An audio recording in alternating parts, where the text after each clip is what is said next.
central sun, the core, that which you call God, the creative source, is everywhere. The minutia of it is not important. What's important that you know is this. Number one, they look a lot like you. And number two, they have DNA like yours. And now I'm going to give you information we've given you before, but you should know it just so that you know it. When you start discovering life in your solar system and beyond, you're going to find that DNA is common. You're going to find that your planet is not isolated from the galaxy in its processes of life. That evolution treats things differently because of the environment on different planets, but in basic terms, they're humanoid, and they look like you. And they're not scary creatures with 14 eyes and 3 arms, with shrieking voices. It's going to be one of the biggest things you find out someday, that life is like yours. I'll tell you, when you find that out and you realize what it means, you'll know about intelligent design. You'll know about a benevolence in the planet that has worked to make things the same.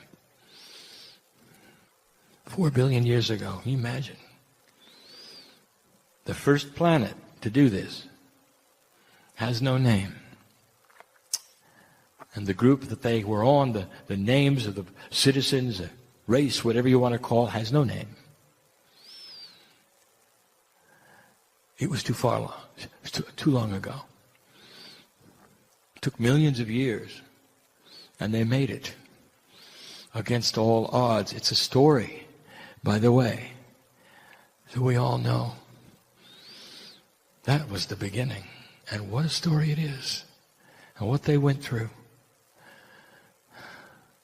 And then they seeded another planet. Only one. Only one. In a beach of sand that goes as far as you can see, only one grain of sand gets selected for the choice. The special one. They found it and did it. And you don't know that one either. It's too long ago. That one didn't make it. And so they seeded another. And that one didn't make it. And they seeded another, and it made it. And you don't know their names either. It was too long ago. As an average, every single planet has to have approximately 1 million years from seeding to graduation. How does that make you feel? Let me tell you what year you're in. If we said 1, would it make sense?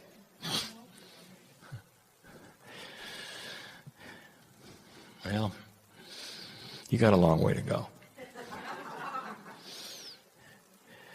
But I'll tell you something. You crossed the marker of decision. The point at which the planets begin to understand what they're doing and what the goal is starts the clock. Don't let this make you sad. Well, Kryon, I thought it was going to happen in a couple generations. Really? You'll all be walking around as light in a couple of generations.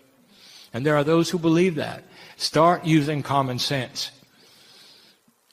The good news is, dear one, that everything you've been through for over 30,000 years on this planet, slogging through old energy, is over. And now is the opportunity you came for. I'll get back to the other planets in a minute. This is why you arrived here. And the good news is this. It doesn't matter how long it takes. You're going to participate in every single lifetime of it.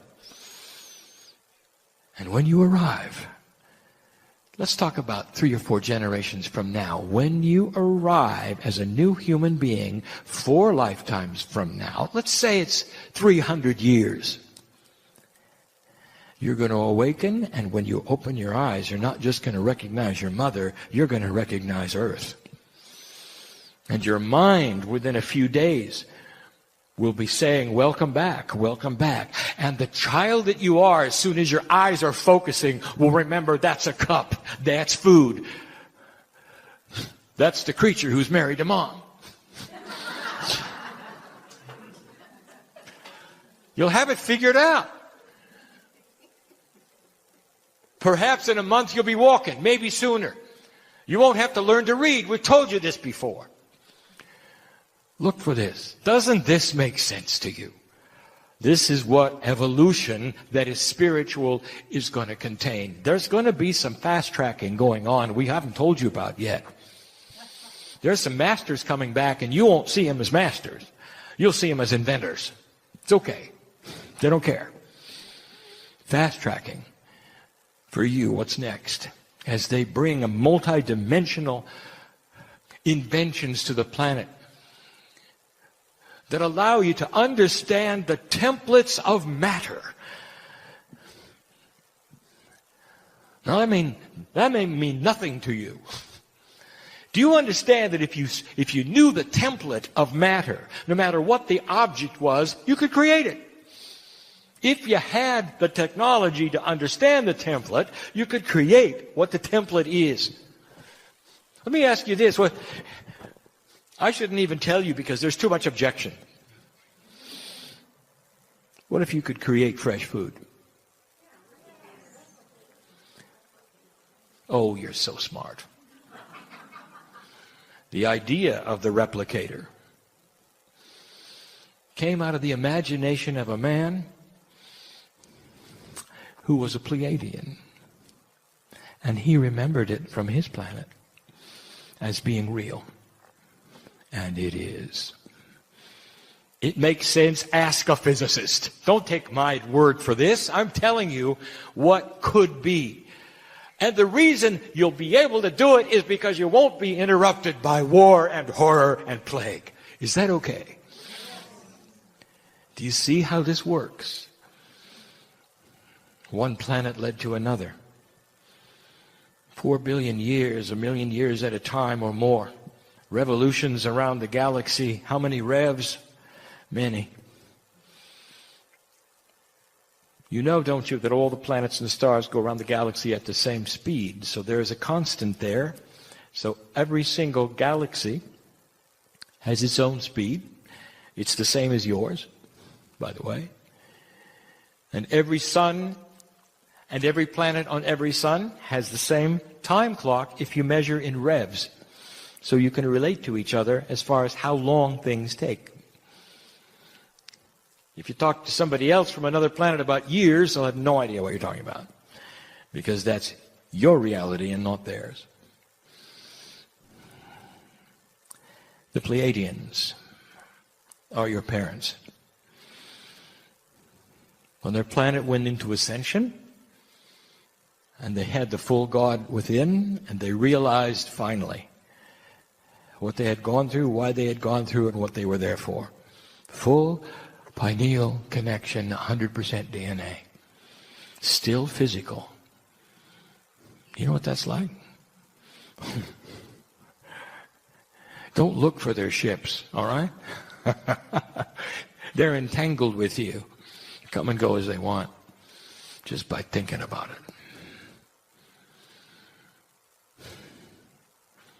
You were the next one after them. But they had parents of their own. And the name of those parents, well, they could be Arcturian or Orion or Sirian. And those had parents of their own. And they had parents of their own. And I want to tell you that every single one of those groups are your creative groups. Some are your grandparents, some are your great-grandparents, some even more. And I want to ask you this. What do you know?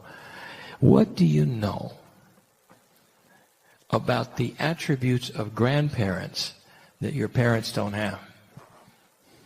How do you feel about your grandparents, living or dead? You look at them different than your parents, don't you? Your parents are hands-on, aren't they? And your grandparents, they're not. They're the ones who want to entertain you and help you, and you're there all the time, and they take you places. Mom and Dad, a little different.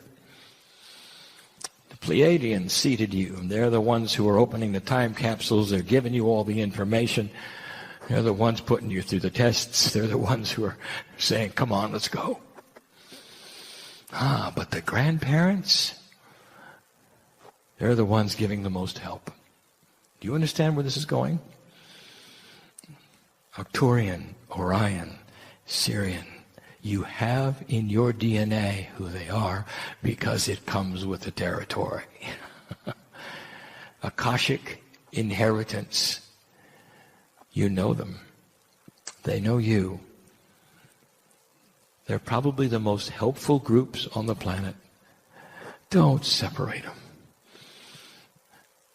Don't worship them. See the system, dear ones, for what it is, and absorb them all. Now we have right now with us. That's interesting. I didn't know whether they'd come or not. And they did. And they're here by free choice. And they're celebrating the truth and the demystification of who they are. And those who channel them may say they're from here and they're from there. I want you to tell yourself and your brain, look for the metaphors. Because they abound. But they are your grandparents, and they are your great-grandparents, and that is why they feel so good. And that is why the channeling from them is so pure and so excellent. If the channeler is doing it right. They love you. They know who you are. You're going to see more of them. And when I mean see, I mean awareness of perception of the old soul with things unseen but that are real. And so to this group of old souls who sits in front of me, I ask you, does this make sense? And are you all right with it? It's important to my partner and to me as Kryon, in the new teaching mode that I am now in, that the old souls who sit in front of me are understanding what I'm saying, and I'm not talking in code. I'm not talking right now in metaphors at all. I am talking about the reality and common sense of a system that is beautiful. Right from the creative source which you call God. God is bigger than anything you've ever been told on this planet. Anything. And as you start to perceive it, I want you to remember one thing before we say goodbye. As you start to perceive the wonder of the Creator, I want you to remember that's you. That's where it came from. Your Akashic lineage is God. Ponder it. It's about time you picked yourself up, stood tall, and claimed it. Said hi to your grandparents. Maybe they've been waiting a long time for that. Too spooky? For some.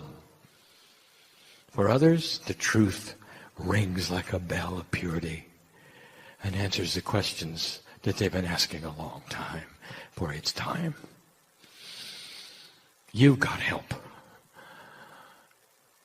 Acknowledge it, work with it, use it. And so it is.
Remarkably, it is 15 years ago that Dr. Todd Overkaitis began remembering an ancient and sacred practice of toning. This remembrance gave birth to what is known today across the globe as the pineal tones. The evolution of the tones has expanded well beyond the original purpose of growth and healing. Under the loving guidance and instruction from Kryon, Dr. Todd was informed about the true purpose of the tones, which was to create a Lemurian choir and sing the tones on December 21, 2012, in Maui, Hawaii. So this event coincided with the precession of the equinox. Since then, Dr. Todd has assembled 4 other significant choirs. 3 of them corresponded to where the Pleiadian time capsules occur. Kryon has told us that there are 12 major time capsules, represented by matching pairs of nodes and nulls. So think of these time capsules as portals that transfer quantum energies to the grids of the Earth, allowing for higher consciousness, invention, and human DNA evolution. In essence, it's a fast-track system to create peace on the planet, among other things. So today's choir is taking place in Hot Springs, Arkansas, near Mount Ida, which is yet another significant portal. It's one of the 12 pairs. The other unique feature is that we're on top of a substantial amount of quartz, and geologists are even known to say that the highest, best quality quartz in the world are found in Arkansas and Brazil. So, you might actually say that the area we are in is primed for remembering and recording the conscious intent of this choir. So it's your conscious intent that I wish to speak of. A few weeks ago, during Dr. Todd's workshop in Holland, Kryon gave some new information about the pineal tones.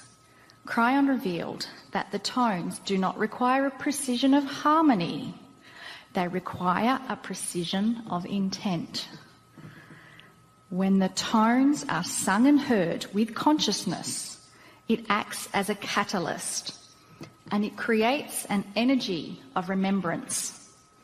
It's something you can't see, but you can feel it.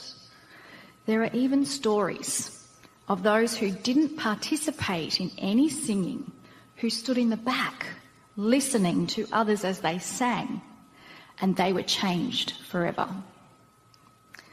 So, what exactly are you remembering?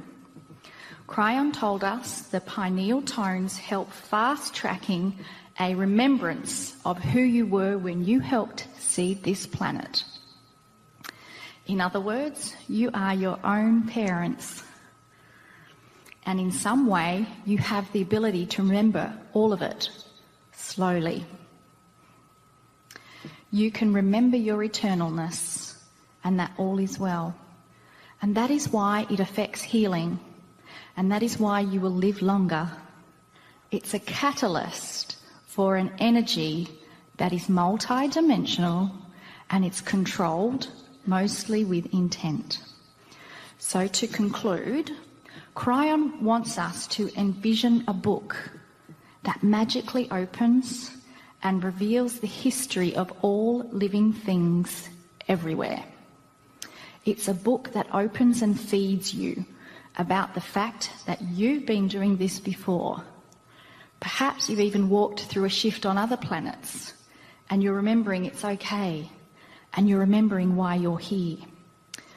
These tones are therefore personal, with your name on it. It's not for the masses, it's not for a group, but for you. That's how it's designed, with love and purpose.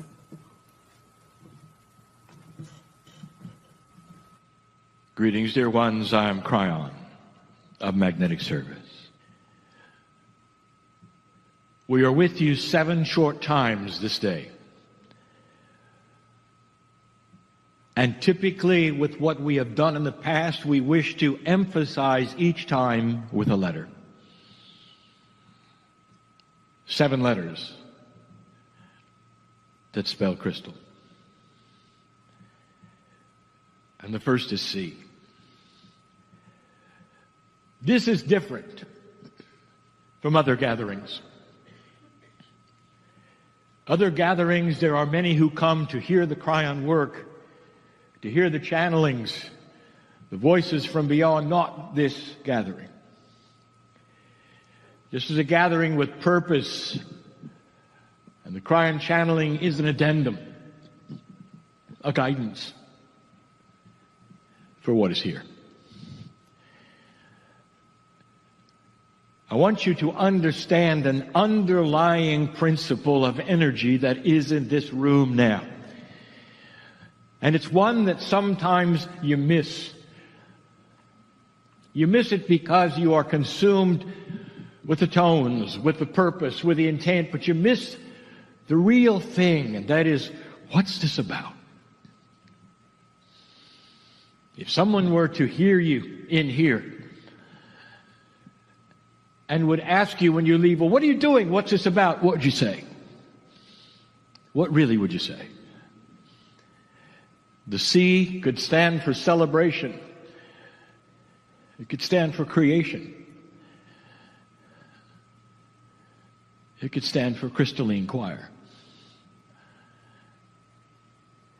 And that is what we want to tell you about in this short amount of time. You might say it's a review, but it isn't. For what's going to be revealed today, some of you have been asking for. This one is special. If you were with me in the crystalline quartz mines, a little way from here, you will have heard this information before. Many of you did not. Everything here was a setup, and it was set up when humanity was seeded. Over 200,000 years ago, when all of this began. That's not long. Not long at all. When the creation story itself was present, you had the seeding of the human being. DNA was changed forever. You are part Pleiadian. There are those who walk this planet and accuse you of being aliens. You are. And so are they. The science that was presented in this very room indicates that the missing link that would give you 24 pairs of chromosomes is not there. It's just not there. It won't be there unless you go to the stars. You are part of the parents that are Pleiadian. And when you came, there was a plan. You might even call it the meaning of life. The plan was to come on this planet with an awakened consciousness with God inside and with free choice, see what would happen. There is a reason for this, an underlying reason why you would be here. Why can't God make these decisions? Why do humans have to come and work a puzzle at all? And the reason is God is biased in love. There's something that happens when a planet of free choice makes a decision and raises its vibration. The whole galaxy is changed.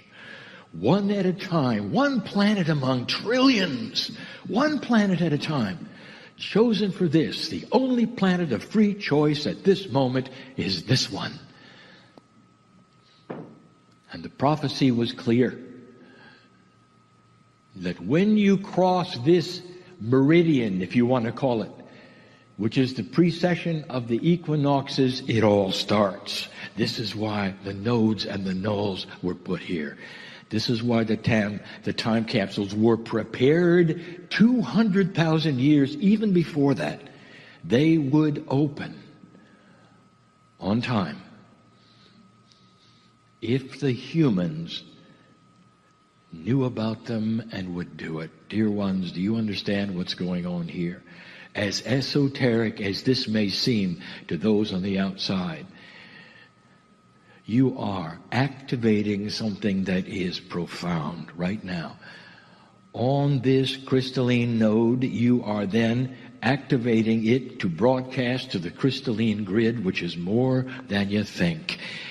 On the 7th time, I'm going to tell you why it's more than you think. Once this is activated with the tones that you are doing now, it begins slowly to spread a remembrance, which oddly enough is the next letter. R. This is important. People have said, well, it's maybe a little too profound. What would have happened if there had been no Ya'i? What would have happened if there had been no crystalline choir, or perhaps even the choir of activation in Maui? What would have happened? And the answer is someone else would have done it. What would have happened if my partner had not taken on Kryon? Someone else would have done it. This is intrinsic to the time. It's important that you understand this. You're in the right time at the right place, but it had to happen. And it would have. But in this particular case, it happened perfectly, and there was a Ya'i. And he remembered. I want to ask you, what are the odds that a man of science would also remember that from his Pleiadian mother at this time on the planet? What are the odds? It ought to tell you, right time, right schedule. C, the crystalline choir, begins now.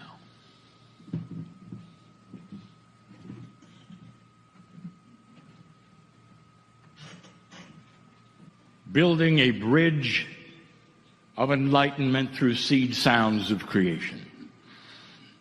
The letter R. Through the seed sounds of creation. How do you build a bridge? With a tone. And how do you know what the tone is? Through remembering what it was like at the creation. This is an R. This is remembering. This is the bottom line of why you're here. And you might ask yourself, remembering what? Really? What does the tone represent? What is it exactly that you are bringing from that long ago through the toning that is pineal, the pineal representing that reservoir of higher self-energy? What is it you're remembering? What was it like? What are the attributes? And how does it apply to today? These are the questions that are the basis and the actual elements to the crystalline grid, to this exercise today. What is it you're spreading into this node right now? What is it you're activating that would create information which is going to go all over the planet to an esoteric grid, not a physical grid? This is a physical node, but the crystalline grid echoes this physical node. Whatever you do here and activates and starts to rewrite history. With what? It rewrites history with what you're remembering. So what is it physically? Could you describe it? And we can. Dear ones, when the knowledge of dark and light was given to you, when you grew up into it and got used to it, you say when the dust settled after what is called the creative event, when many kinds of human beings became one, and all of this started, there was a starting point of DNA efficiency and also of consciousness. And the Pleiadians didn't dumb it down for you. They gave it to you pure. We told you that it was intuitive that women would have the shamanship of the planet, and they did. The life givers, the ones, the mothers that you go to for advice when you're a child, all genders, look to the mother. That's pure information of the way it should be structured so that you would have the best sacred information on the planet from the life givers. All contained in these tones in the intent that you sing. Because the tones carry,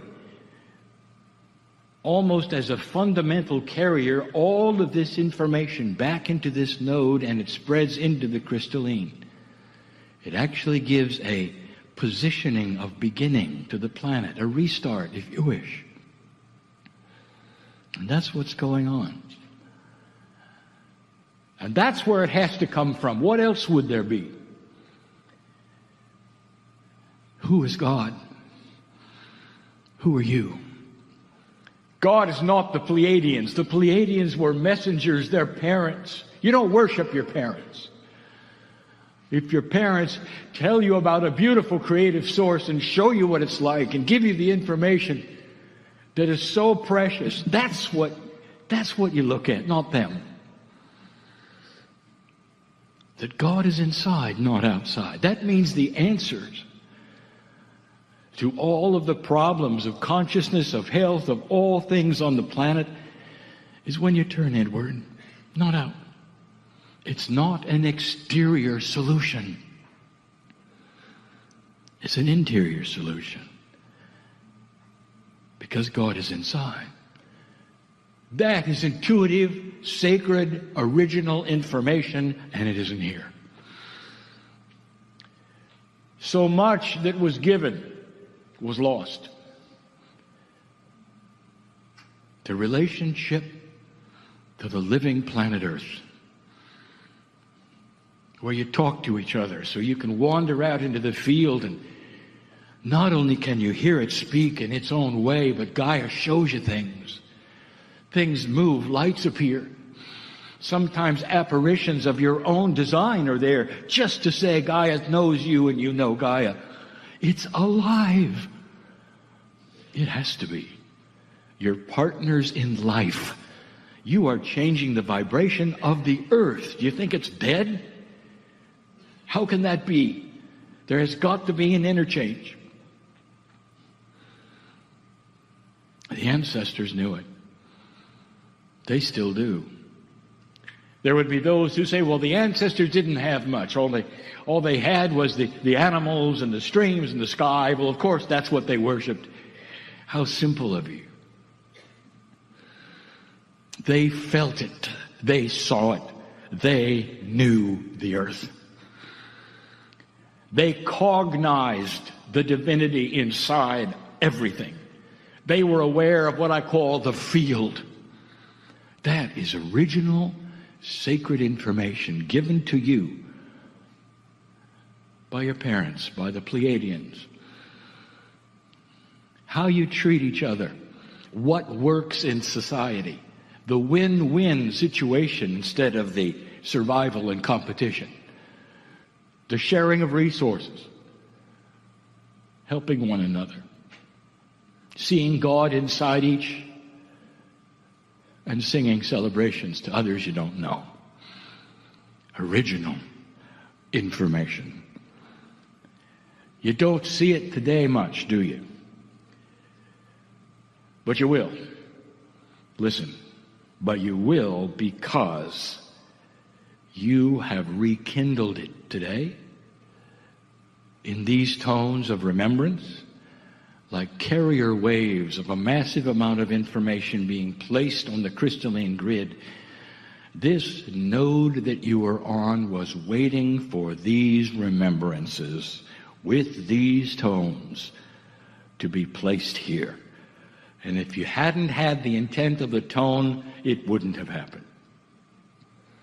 Right place at the right time. Do you feel this? It's just not a place where you get together and sing and have fun. You're doing something. You may not all understand what I'm saying. You don't have to. For the Akash in you is remembering just enough to produce the intent of the tones that Ya'i has guided you to produce. In the way he has, this is a crystal node, and it's absorbing what you're doing right now. You are remembering and giving it the information that it's about to spread on this planet. And you might say, this is wonderful. Does that mean the whole planet is now going to change when we walk out the door? Oh, dear ones, it's got to start somewhere. Generations it will take. It has to start somewhere. There has to be a catalyst of remembrance. There has to be shift. This is part of it. Remembering, now you know. And that's just a few of the things, a very few, of the precious original purity of what the Pleiadians brought through their knowledge of the creative source. And now you have it. Congratulations for being in the right place at the right time.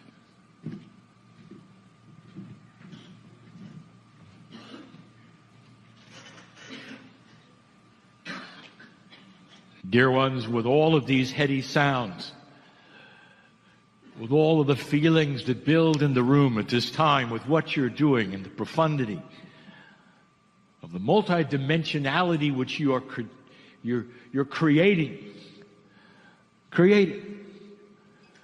it would be easy to forget. The letter Y is Yahweh. The most profound name of God in the Hebrew language. And there's a reason why we teach this in the Hebrew language. In a moment, we'll speak of it.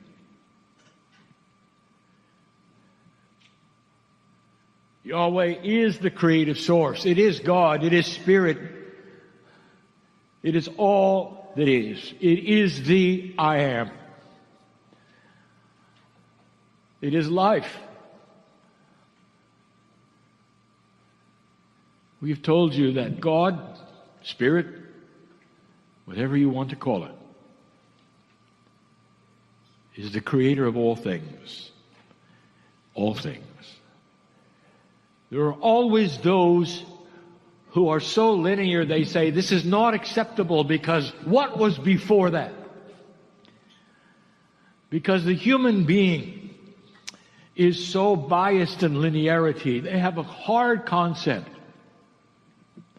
with things that have no beginning. If you have a piece of string, it has a beginning and an end.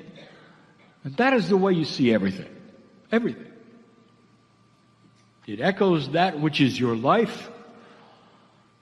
It echoes that with everything you own. There's a beginning, there's an end. But not with God. Imagine a loving energy that always was and always will be. Before the universes existed, there was God. Before God, there was God.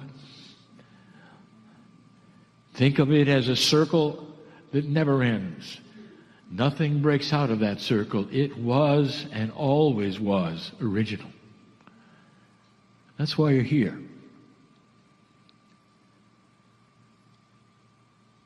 This was not the first universe. We told you that. Can you imagine how long these processes that you go through might have been if they were multiverses? Long before yours, what you call the Big Bang that wasn't. long before this, what if there were others, and others before that, and others before that? And then this one occurred, and here you are yet again in a galaxy among trillions of galaxies. What's happening in the other galaxies, you might ask? What if it's the same as what is happening here? What if the plan is so grand and so big that it is beyond all comprehension of any human being? Do you want to know more about it? Then tune in to what's inside. You can have an experience of your own where you're filled with the knowledge of all. They say it'll pop your circuits. It's euphoric for a moment or two when every cell of the body, when every piece of DNA remembers God. The body reacts to these things. You've learned of it even in the last few days with the science. You can create spontaneous remission of any disease with God inside. Don't lose track of this. This is the reason for all of it, everything. It was given to you. The knowledge of this, the implantation of it in your DNA, all of this by the Pleiadians. We've told you this before. It's history. It's history that will be shown eventually through your technology. And right now you're on the cusp of discovering there was history before history. And then you'll discover there was history before that history and before that history. Up to 5 civilizations, full-on civilizations on this planet that came and went for their own reasons. You're on the last one, number 5. I would like to tell you something. The first thing that has to happen to a civilization after the seeding that gets them on the track is the cognization of God. You cognize one God. Is it possible that everything was tied into one God and the last 4 civilizations didn't get it? They never got it. It's too easy for the ancients to look at the sky and say, that's God. Or the energy they feel off the earth and say, that is part of God and this is part of God, and you end up with multiple gods. And this has been the way of it for centuries and eons until this civilization. And it wasn't that long ago. Only a few thousand years ago. When one civilization on this planet, one culture on this planet gave you the concept, finally, of one God. The Israelites, the Hebrews, one God. And this then has become the norm, and all of this planet is monotheistic, and it's the first civilization of all the civilizations you've had that have gone this far. This is why there was so much hope. The next step after cognizing one God is cognizing harmony with one God. And that is what is taking place in this room. That is what's taking place on this planet.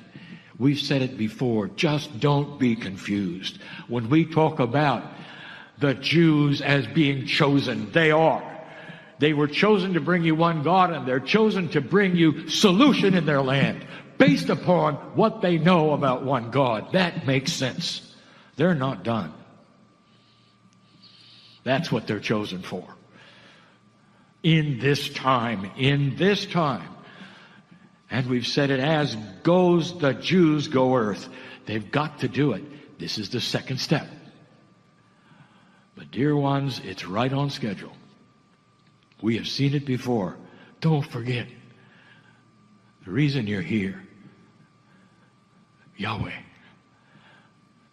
creator of all things. And inside each of you.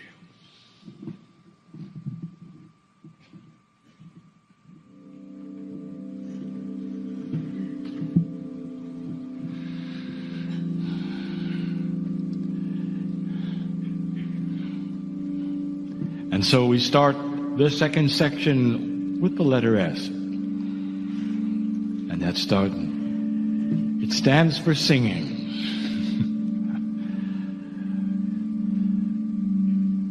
Dear ones, have you heard of somebody's heart singing? Does that mean the heart makes a noise? And the answer is no. In back of me you have singing bowls. Indeed, they make a noise. Are they alive? No. And so the singing could be anything. And yet it means a benevolent energy of joy. So anything that sings is a benevolent energy of joy. Could you have intent sing? And if it did, why would it sing? What if the intent was filled with joy?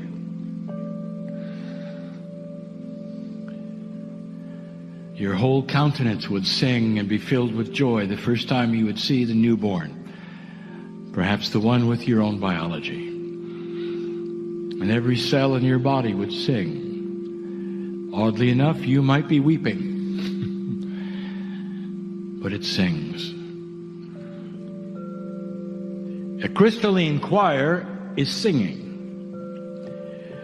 And there are so many things in the air, a vibration and audible thing that you might hear with your ears, but what else might be singing? What if remembrance itself sings? What if Akashic remembrance can sing?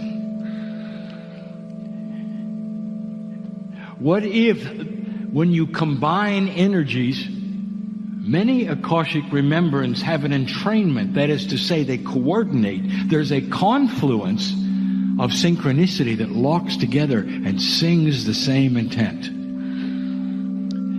What would happen then? We present all of this to tell you that there is so much more than you know, than you think, than you've discovered about what you're doing. The heart sings, the intent sings, even the earth sings with you. And we never spoke of that, did we? Is it possible that there is a resonance in the ground that remembers and awakens when you do this? Well, we'll have to speak of that in a moment. There has to be. If this time capsule has been waiting, if you should pass this marker of the precession of the equinoxes, and it's been expecting what you're doing, don't you think there'd be a reaction? Do you think it might even sing back? And some of you are feeling that exact same thing. There's an alliance, a confluence of purpose. It's never one way, dear ones. It's never one way. Think of these things. Continue the tones.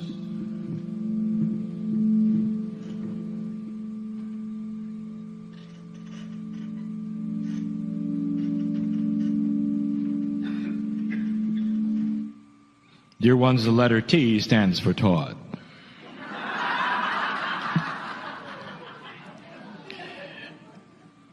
We would normally call him Yai. But these are instructions for Todd. These are information for Todd. Yai also will be involved in a moment. In these few channels, we will reveal some things. There will be a revelation right now for the scientist who sits next to me. And then some instructions as well.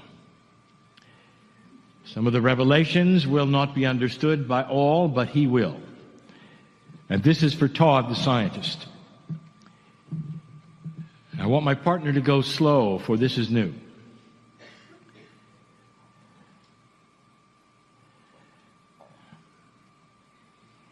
I want to talk about Lemuria, Todd. It is well known that the whole premise of your remembering comes from your Lemurian mother. For those who don't know, we never speak, not really, of the father's side, but of the mother's side. The Seven Sisters is the name of the constellation, oddly enough, of 9 stars. 7 of which are seen in the sky as 7.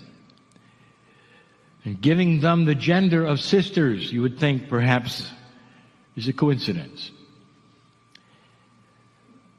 When the Pleiadians came, and they came to many places on the planet, but Lemuria, that is where we call Lemuria, and that small continent was isolated. And that's why it was special, and that is why we call upon it constantly as special. Isolated in that for thousands of years there was no influence either way, and the teaching could be pure. And it was. And when you look at why the seeding was done the way it was done in a way that you would expect, dear ones. The mother gave birth, the Pleiadian mother, from a human father. The confluence of the two gave DNA that was specific to what you have now. It was 23 pairs of chromosomes. And yet, everything else is base 12. Everything. When you take a look at the physics, you see the base 12 everywhere. Dear ones, you see it even in your life and you don't realize it. Why are there 12 tones to an octave in music? Why is there 360 degrees in the compass? That's not metric. In fact, let me give you some information that perhaps you've never thought of. The ancients decided that their measuring system would be base 12, and even to this day in this country you've kept it. Have you ever looked at this? 12 inches in a foot, 3 feet in a yard. Ounces, 16s, 12s, 3s, 4s. That is an ancient system of measuring because everything is base 12. The metric system was adopted in certain civilizations for ease of counting, but not elegance of truth. Everything is base 12. Suddenly, humanity has 23 pairs of chromosomes. It's amazing, isn't it, Doctor, that humanity would do so well with a lopsided set of chromosomes. Well, I have news for you. You've got 24. 2 of them are multidimensional. Right from the Pleiadians, sir. And now you understand why it is that your multidimensional laser works the way it does on DNA. It touches and talks to 2 chromosomes that are also multidimensional. When you have the quantum lens someday and can measure quantum things and you turn it on DNA, you'll see them. In fact, DNA shouts that they should be there. Don't they, Doctor? Yes. Thank you. So indeed you are balanced. You are the only creature on the planet that has 2 that are multidimensional, completing the 24 that you should have. Science will say, well, there was this one fused with that one and this happened for some strange reason to give you 23. Perhaps all of that is true, but 2 of them are invisible to science because they're not in 3D. They're not seeable. But all the science that you have that works with DNA the way it does, looks for things and tries to figure out why it does what, craves the 2 that are missing, and they see them working, but they don't know why. Todd is working with that. And now he knows why a multidimensional invention has so much effect on DNA. Because 2 of the chromosomes are multidimensional as well. Now, let us move on. Todd, your mother sang lullabies to you. We told you this before. And some of them were in Pleiadian. And these are the things that you also remember. Your mother still speaks to you today. And she brings in multidimensional things. And this is the basis for the overlays of the tones even today you're doing. Bringing in a multidimensional part, which, by the way, now you realize comes from the multidimensional quantum parts of your DNA. You've remembered it, and it is there, and you are giving it out, perhaps for the first time. I have an assignment for you, sir. It seems simple. It may not be. You're going to meet again in May next year. Mont Blanc for a choir. By that time, I'm going to ask you to present 2 layers, simple 2 layers, not in Pleiadian, not multidimensional, because your mother sang them to you in Lemurian. They'll be simple. It's the first time we've ever asked you to use lyrics, not sounds, not tones, but what you remember that your mother gave to you. Suddenly you will be a lyricist, putting them together with a melody perhaps you remember. Lemurian was easy.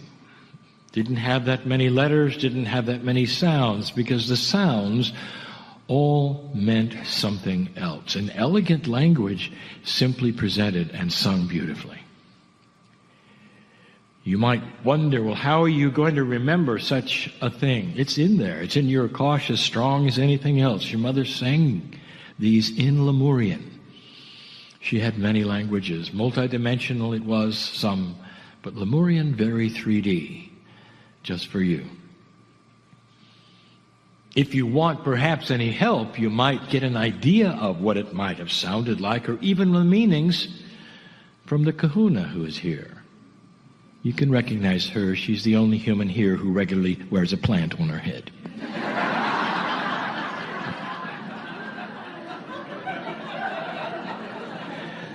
There are elements of the Lemurian language, and she knows what those are and what the ancients spoke. This will be perhaps an assist, a help. So the tones that you may bring by then, not complex, but lyrical. It's a first for you. Do you accept? Yes. Good. I knew you would.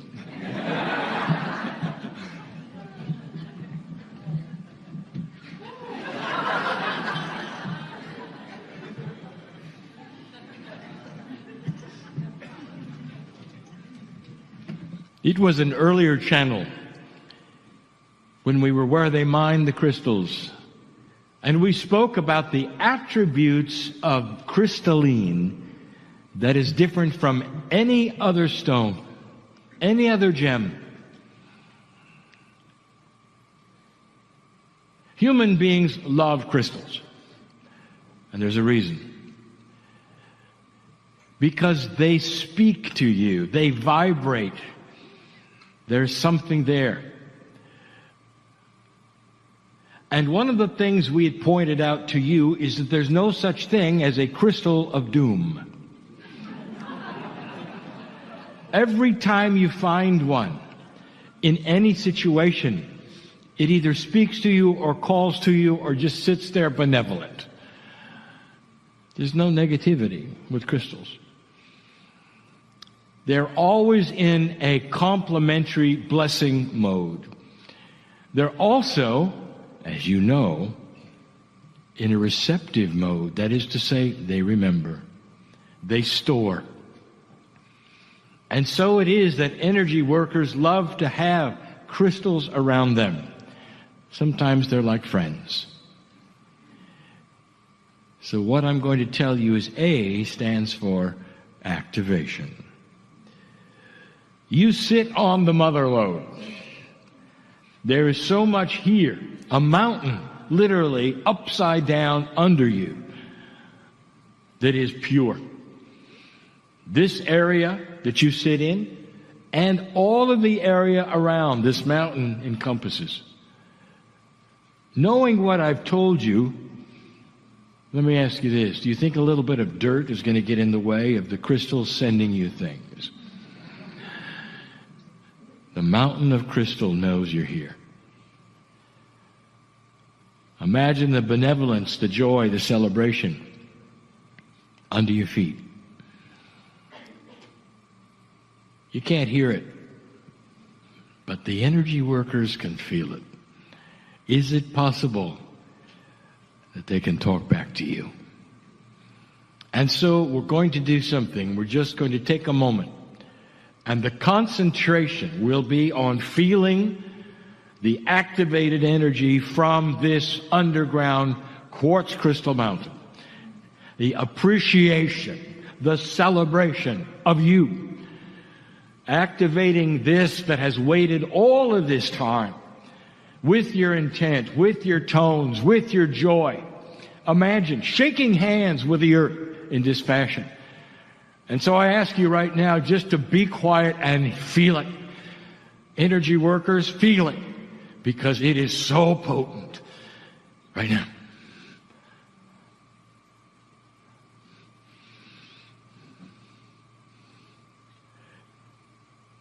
They're celebrating. Can you feel it? If you put out your hands, they'll tingle, dear ones. They're tingling because they are sending you gratitude. Crystals are benevolent. Feel this. You have just activated something special for this planet. There's so much thanks. Super benevolence. So deep in the earth that it knows you're here. You think they're in the dark. They don't think so. They know you. Your consciousness is allied with them. Can you feel this? Just for a moment.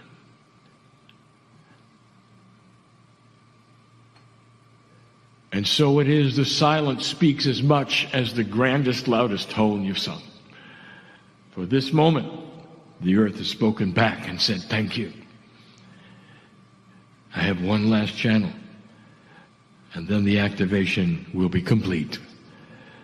And the one last channel will be linking this node to a comparable node, a null on the planet, with additional information you've been waiting for.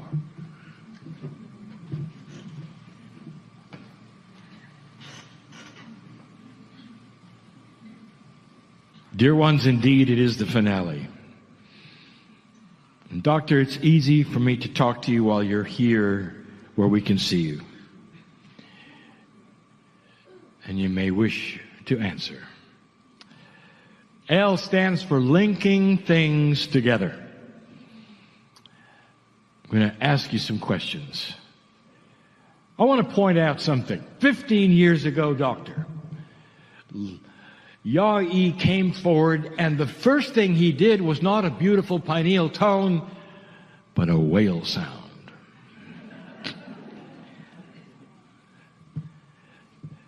Did you know that today the longest tone that you did was a whale sound? What is it with whales and you? I want you to tell me. Is it not true that you sailed into the icy waters, into a place on this planet, in order to possibly swim with whales? Yes or no? Yes. Did I frighten you? Not yet. And would you tell us where that was. Maui. No, that's not icy waters. Chile. No, well, not exactly. Close. Was it not Patagonia? I guess I was in the neighborhood. On purpose, on a small vessel, waiting and willing to climb in the water with whales. I wonder why you went to so much trouble to go there. You were called there. You were called there because, dear ones, that is where whales go to find their mates and to have children, their babies, and to produce. Patagonia. That's where you went. And the water was chilly. Not the country, the temperature. Now, I will reveal, finally, why it is that he is so enamored with whales. Because he knows a secret internally, one that you've been waiting for me to give you. And it also tells you where the null is right now for Mount Ida, the node. Whales, dear humanity, dear ones in this room, doctor, whales are the living crystalline grid. They are the ones that carry the crystalline grid into the oceans. They're the library of consciousness for this planet. You have known this. You had to know this. You have cherished them. You have laughed when they jump out of the water. You've looked them in the eye. You've felt their wisdom.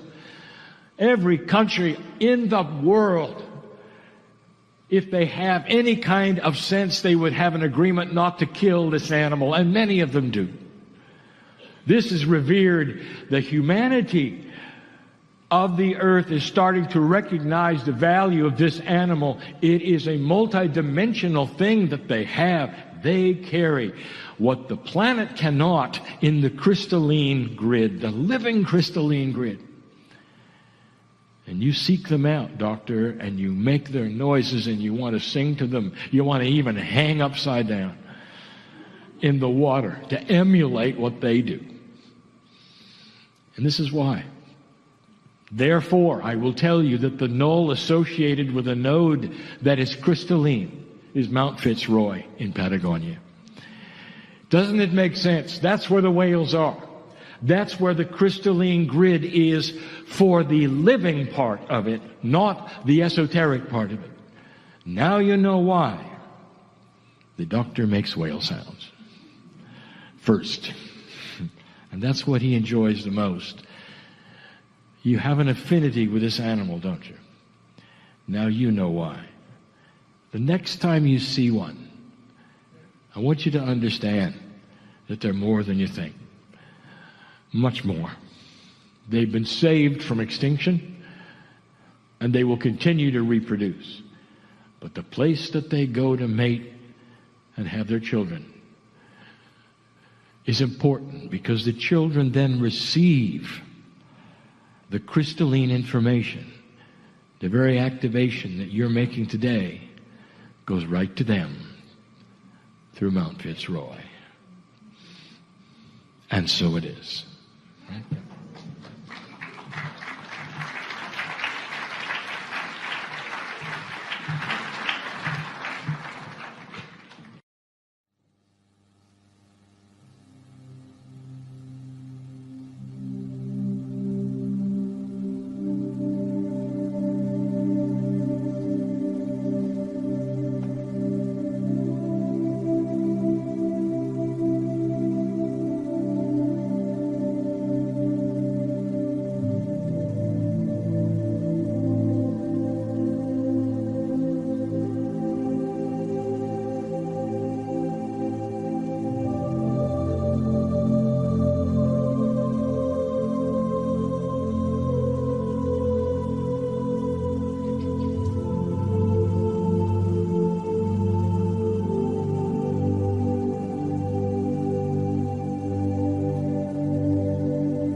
Greetings, dear ones. I am Kryon of Magnetic Servants.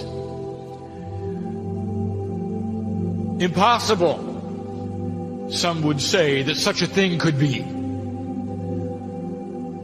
That you would assemble in a place like this, and a human being would sit in a chair, and in would come energies from the other side of the veil.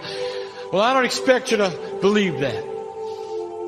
And instead, I will say, why don't you instead feel the love that is pouring into this sweet, sweet place? Instead of the words, why don't you just honor the fact that God is here? And that for these few moments of teaching and explanation, that if you hear nothing but the music and the drone of the human being who sits here, you will indeed be filled with Spirit. Would you let that happen? Could you suspend belief to such a degree that you would allow a brother, a sister to speak to your heart today? Would you? A place so sweet.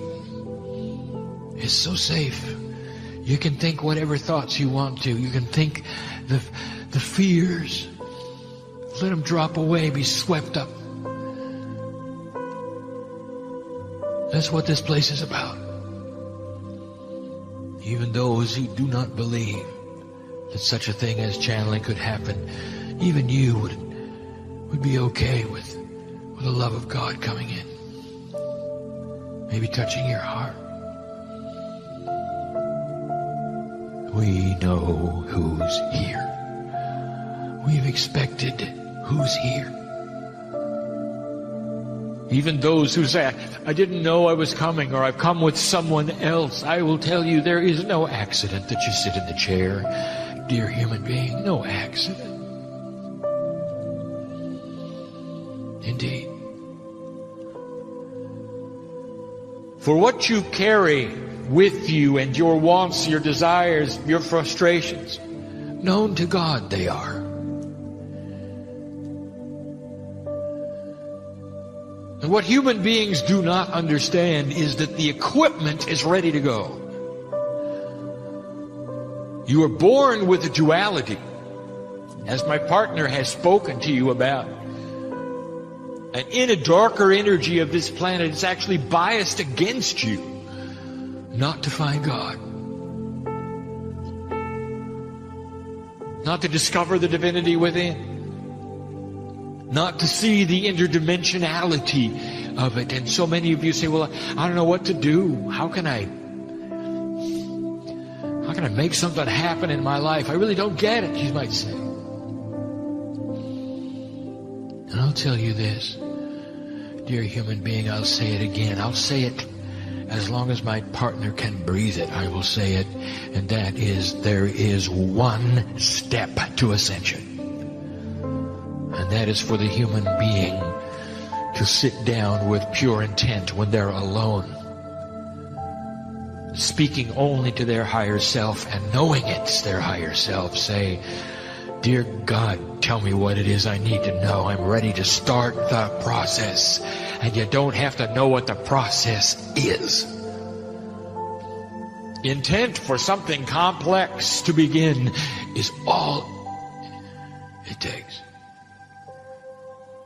Do not try to overanalyze what you must do next. How about you just sit there and love yourself? What about that one? Love yourself. Can you look in the mirror, stare at your own eyes and say, I am that I am? Can you do that? Do you have the courage to believe that just maybe you're a creature of the heavens? You always were, you always will be. You have that courage? You're not here for a little while, human being. You're here forever. And on this planet, around you go. That's hidden, completely hidden. It's going to take you understanding that faith is required. And you're not going to have to muster up an energy that only you know where it's going to come from. All you have to do is push on the door. And all those layers of DNA that my partner was talking about will start to activate in the order and in the sequence that they should for you. I know who's here. We're going to discuss one more time light and dark. A little of what we have said and what you have called the United Nations I will say to get it started, and then I will shift gears and move to something else. For I want you to hear this. There's such a misunderstanding about who God is, how Spirit works with humanity. Such a misunderstanding. Mythology would have you believe that God sits on a platform looking at you, pushing and pulling things around, sometimes in a difficult way, just to see if you can manage it. There's the idea that God is so powerful, can do anything to the earth. After all, isn't that what you were taught? But you don't understand. There are those who would cry out and say, God, why don't you heal this planet? Look at the strife, the sorrow, the death, the unhappiness, incredible sorrow of the moms and dads, of the children. Oh, why don't you come down and straighten this mess out, they say. And then there are those who say, it's proof that there is no God that things are in such a turmoil. Proof, they say. God would never let this happen, they say. You don't know how God works with humanity. And if you did, it would change your life. If you really did, you'd understand how you finally fit into the picture of God.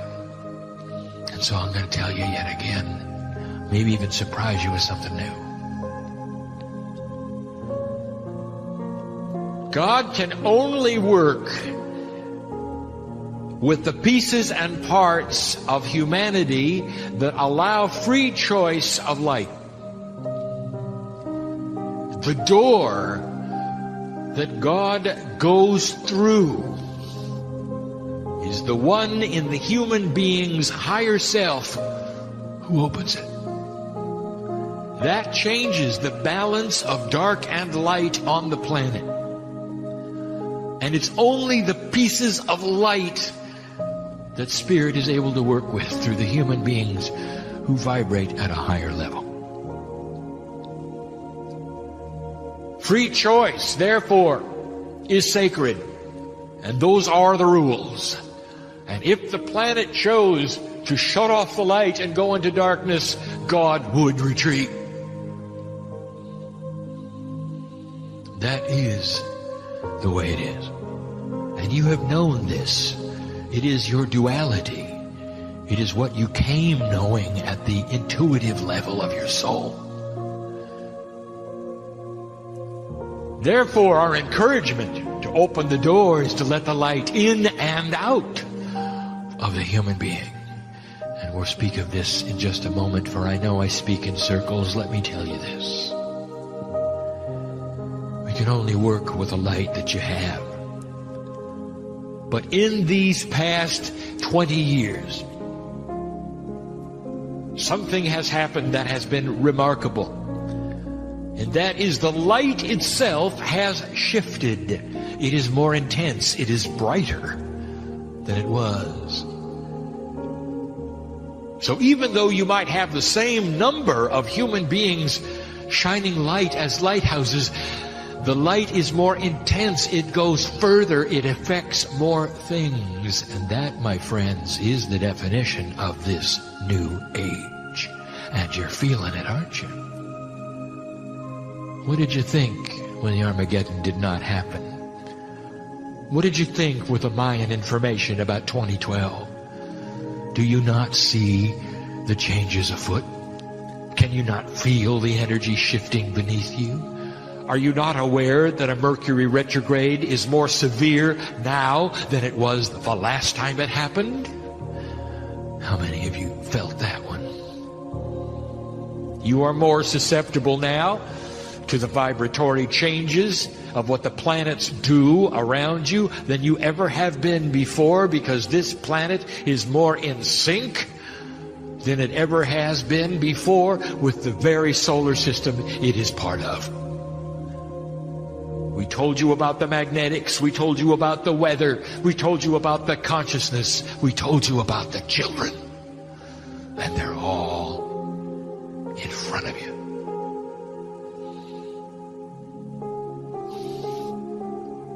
The light is brighter.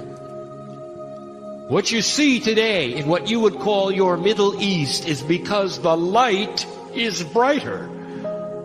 And you might say it doesn't look at all like there's any light at all there. How could there be any light in what we see? Oh, the death, the hate. Let me tell you something. We'll say it again.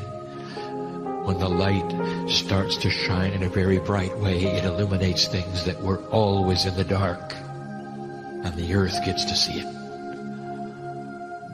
And the very attribute of looking at these things changes them. Indeed, the planet now is locked, not only in controversy, but in a puzzle of how to solve something it did not even know existed 5 or 6 years ago. The light is bright. It shows the things to work on, does it not? And they may be unpleasant to see and watch. Humans with humans, selecting the darkness and the light accordingly. Those areas that are now being shined upon would never have shifted had it not been for the light. Another 1,000 years would go by and nothing would change. And you don't have that time. For this planet is headed for yet another wave, another resurgence of energy that will literally vibrate the crystalline grid in a way that hasn't been seen for over 1,000 years or more. There are some attributes that are planned in generations to come that only the Lemurians have known. You are in transition, and you know it. And so let us tell you yet again, in the simplest way we can, the metaphor of the lighthouse, how you are involved, what you can do, what is going on. In the simplest way we can, we have the lighthouse. It's anchored on the shore, and it is shining a light in order to help guide the ships at sea to safe harbor and not with the rocks. It's warning of the riptides. And there it sits, shining. 3 kinds of humanity, basically, that see this light or don't.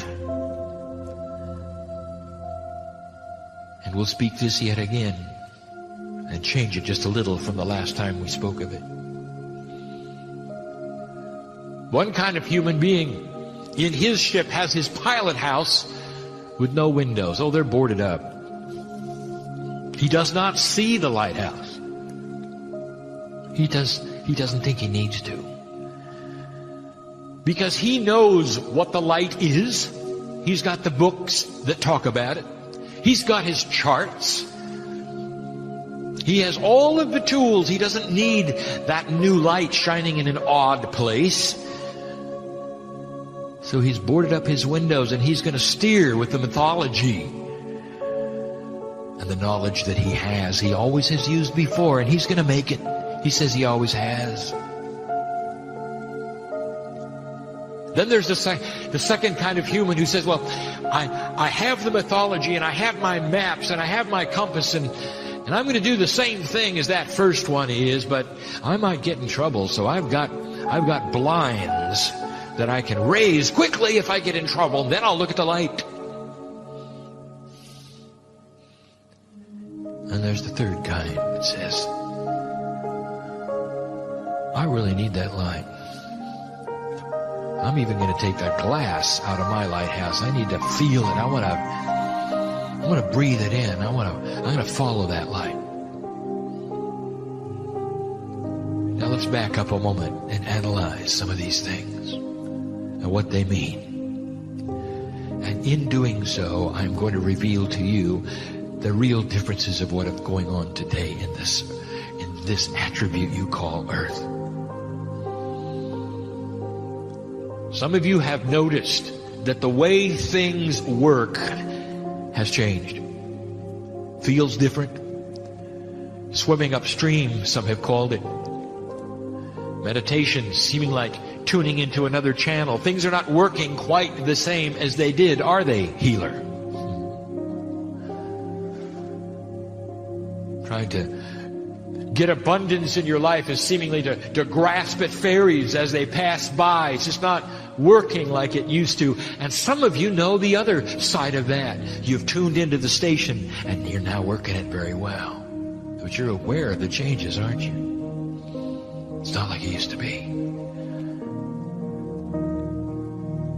It's not like it used to be because you shifted the reality of the planet back in 1987. Reality is not going to match the maps that you used to have, you see. It's a safe place. We can talk about that. The human being who puts the boards up around his pilot house and says, I got the maps, I got the traditions, I've got the mythology, doesn't believe anything's changed until they end up on the rocks. Can't believe it. They're not around to talk about it. Shocked they are when the maps don't work anymore. The ones who only use the light when they're in trouble, they're shocked too, because by the time they realize they're in trouble, they're on the rocks.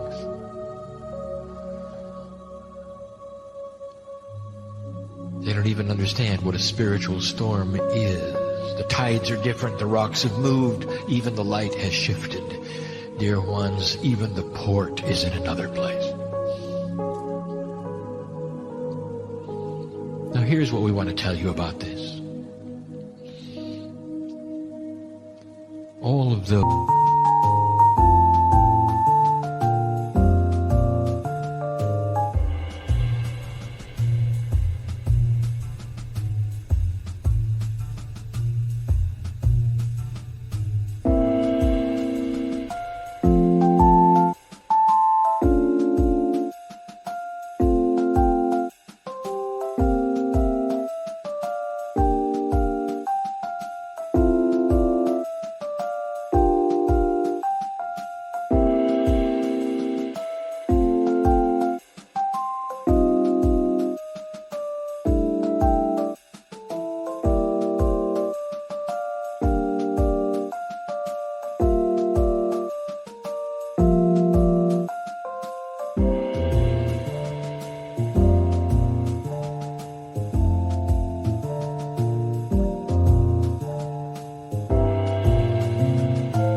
unless you had some vision of what the light was, would you?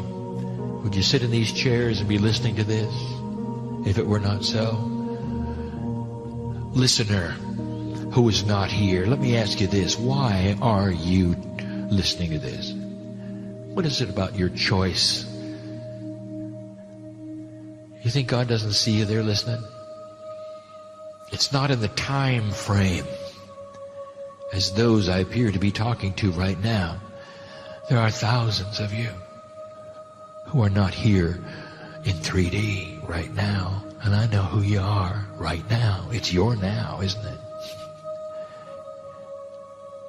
Which one are you? Have you discovered in your personal life yet what it's like to push on that door and let God in?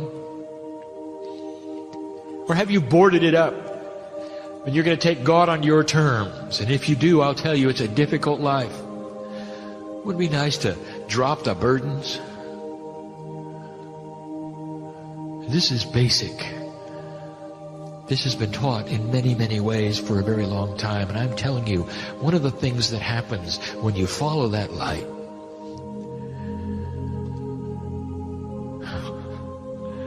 is it becomes well with your soul. Peace where there was no peace. You start to change. You start to change who you want to be with and what you will say to those. You start to be non-judgmental. You start to have compassion. Even those things politically that you would not believe or even visit or even listen to, suddenly you are hearing them because you are more balanced to hear both sides. You are not one-sided. At least you listen. This is what is taking place. I am telling you this. Dear human beings, the light of this planet is created by those who take down the shutters. I'll tell you that in a minute, even more in a minute. How's your personal life? What would you like out of today in this safe place? Would you like to take some of this energy, this angelic sweetness home with you? I want to tell you something you may not be aware. You brought it in with you. You just didn't activate it. It's not Kryon. It's the energy of the sister and the brother that you are. It's the flame of expansion. It's the healing. It's the higher self. Each one of you has it. So profound is it who the human being is. What about those who came for healing? Let me speak of this for just a moment. Healers in the room, you know that you don't heal anyone. You balance them. And it's up to the human being to look at that balance and do with it what they will. And some will heal and some will not. And some will have miracles and some will not. You all know that.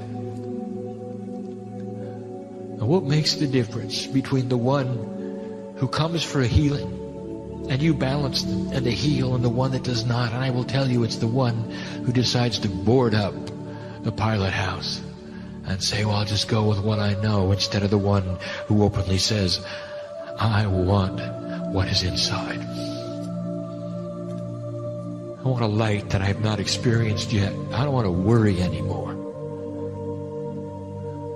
I want to be able to walk from this place and not be consumed by anxiety. I don't want to worry about money, relationships, work. I would like to give. I would like to be a beacon for a while. I don't want to give of the abundance of the universe to those around me. I want them to look at me and say, something's really different about you. Maybe that's what you're saying today. Oh, you came to the right place. Listener, you came to the right place. This is for you. Why don't you sit there for a minute and really take in what I'm saying? You have divinity inside. It's like a jar waiting to be unscrewed with free choice. And if you don't unscrew it, nothing bad's going to happen. It's just that jar is going to be tossed by the waves like it has been all your life. But when you unscrew that jar and out comes the divinity and you start the process, I will tell you, you are in charge of the waves. And it's a big difference. And this is scriptural, and you've heard it, and the masters have taught it as long as there have been humans. You're in charge of your own destiny, your own drama. or non-drama, if you choose. Why don't you just drop all that?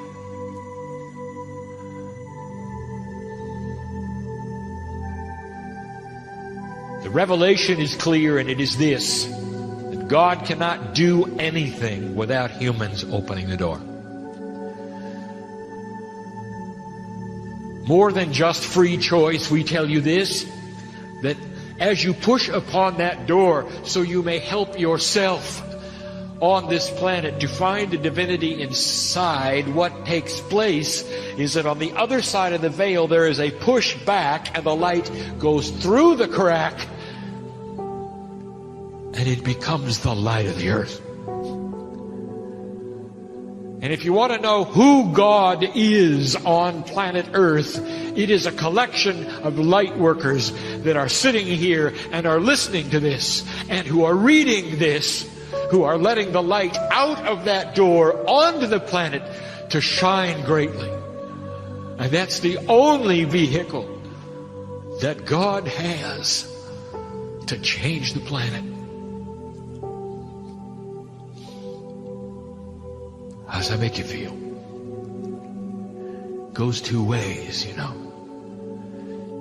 So God does not sit on a throne, toy with human beings, stir the light in the dark. God waits for free choice. When you open the door, the light streams out, and that's the light of the earth. Less than 0.5% of you have to make the choices to do this for peace on earth. I'm telling you yet again that the light that you carry is stronger than any darkness on the planet. It is active. There's no such thing as darkness when any light is there. Did you notice? The very concept of darkness leaves when one match is struck. That's the power you have to let God into the earth. Now let us speak of the obvious. A channeled message is before you.